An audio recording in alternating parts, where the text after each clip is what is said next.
The Shadow and the Path. Rino the Rhino stood at the foot of the mountain, facing a winding path that led to the summit. The road was long, but the view from the top was said to be very peaceful. Rhino took a deep breath, feeling the cool, crisp morning air. "You can't do it," a deep voice echoed in Rhino's mind. "The path is too long. You'll collapse from exhaustion. You'd better give up now." This was his inner critic, a massive shadow.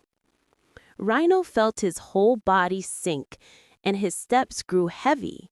He glanced back, as if he could truly see that huge, dark fear. "Maybe it's right," he thought, and almost turned to go back down the hill.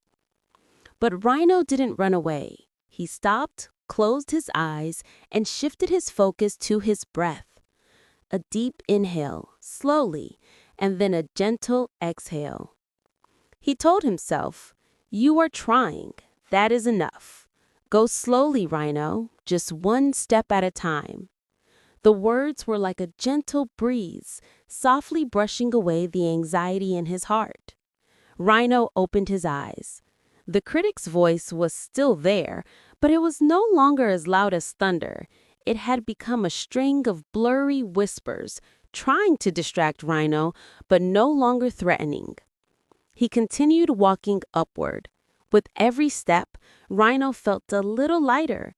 He stopped focusing on the critic's voice and instead focused on the firm, steady steps beneath his feet.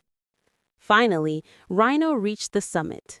He stood there, quietly and confidently, overlooking the vast scenery before him.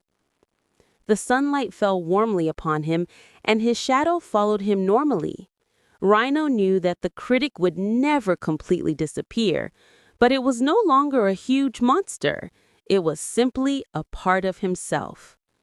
The real journey wasn't reaching the top, but learning to coexist with his own shadow and knowing, no matter how loud the inner voice is, you can always choose the next step you take.